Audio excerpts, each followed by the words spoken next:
зборувам за случајот со малолетното дете Фермин Исмаиловски од Кичево.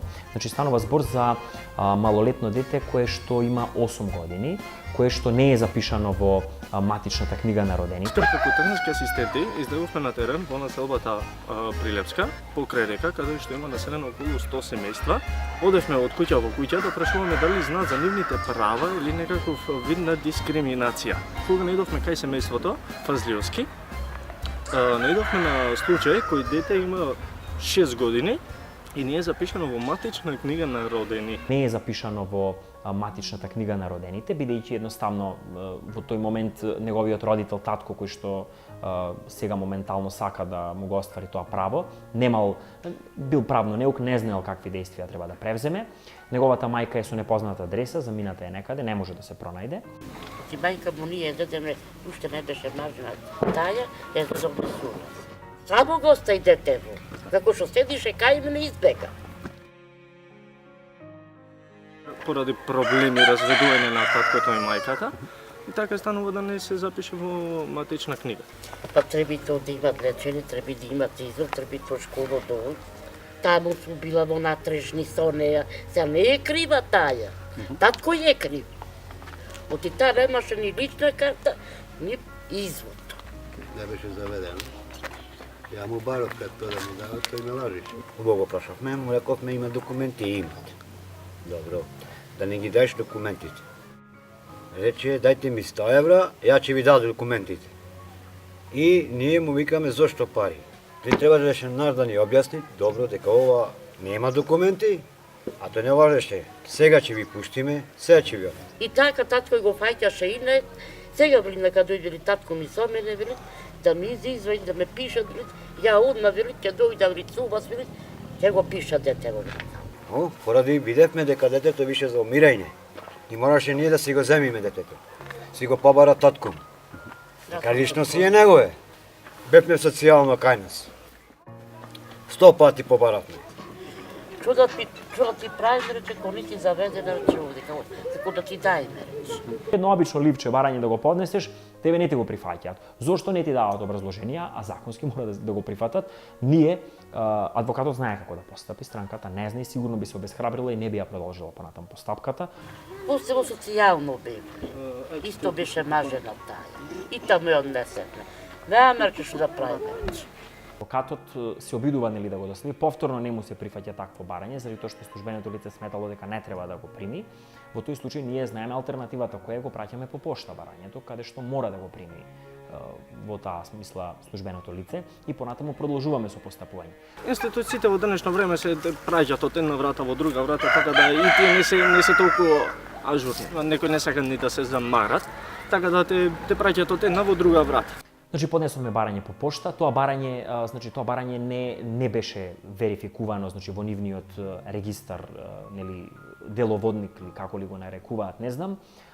Кога увидовме дека не е така постапено, нели го известивме Државниот управен инспекторат, го известивме надлежното Министерство за правда, го известивме Народниот правобранител и веднаш предметот беше пронајден, беше заведен и беше отпочната постапка. На благодарение на Децлава Недавера Советников, му се пожалевме него, зашто бевме 10 пати Скоп, имаме документи, евеј се. Ја му вика, кажи ми, каде е породена во државната болница? Е породена таја и ова, не може тој да ја пушти матичниот, ако пошол татко е таму, тој мора да му даде документ па да го пуштат нези. Оти така не се пуштат жена бремена од болница, кој ќе се породи, ја мисла, не може да свата дека мора да има документ да покаже кој му е таткото. Не беше вечерта мукари. И брат ми не беше, ја, мајка ми и теза ми, моја тетка. Бевме ова. Не пуштаа мајка ми внатре да влезе. Да се кача горе, им кажа ја дека има таткото дете. Не смеше да се качиш горе. Тие действија кои што ние ги превземаме, најпрво не идуваат на отпор од матичната служба и од другите нели служби кои што треба да постапат, не идуваат на отпор затоа што сметаат дека нема право тоа дете да се запише од некои си причини кои што искрено мене ми беа непознати на почеток. Меѓутоа понатаму значи како што ја теравме постапката во понатамошниот процес, значи ние ајде да не речам ги едуциравме како треба да постапуваат. Детево имаше лична карта мојва. Документ имаше. Таја немаше. Да рекол барем на детево рекол. Детево рекол све моје има. Не може да рече, дур да извади рече тарача документи рече. Лична карта да извади рече. Да се пиши рече овде рече извод да извади рече, па така да признае таа дека заисто моје и негово е. Првин мораше да се направи ДНК тест анализа за да се утврди татко на тоа дете. Ни вараја потврда од матичен педијатар за да се утврди возраста, па за да може да се запише тоа дете во матична книга. Како може лице најдено на државата, кој што нема ниту родител, ниту доказ, ниту било каков друг документ, ниту било каква друга релевантна состојба да се утврди кој и што е, може да биде запишано пред матичната служба.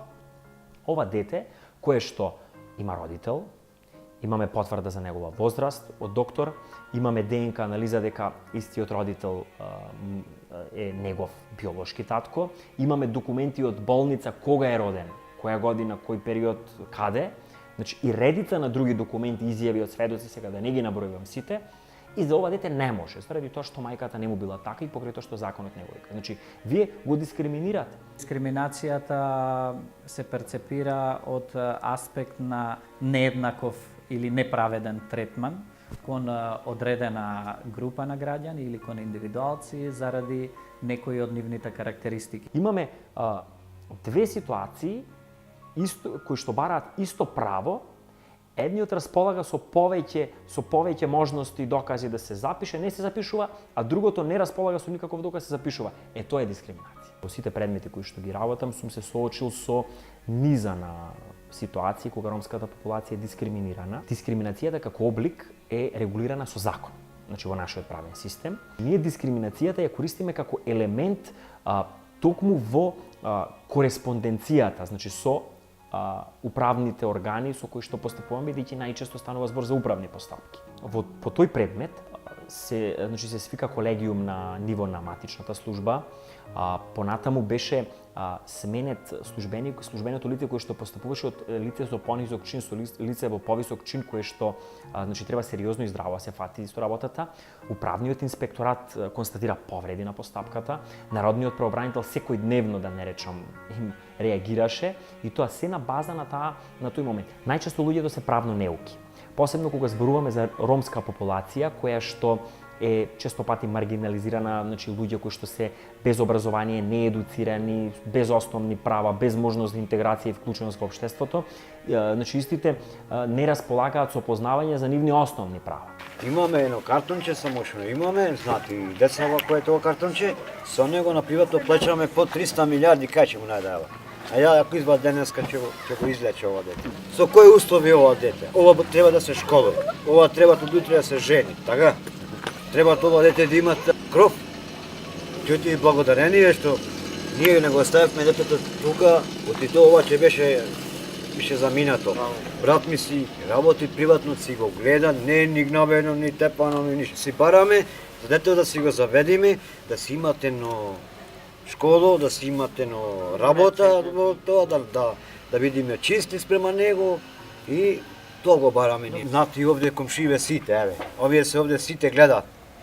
Дека ова дете, како е работа, како е гледато. Ова има преку 1000 евра има дајно за ова дете. Халов нека. Ова ќе беше мртво. Вака јас го направил дедо, татко ми и мајка. Тие го гледаат, го порасна.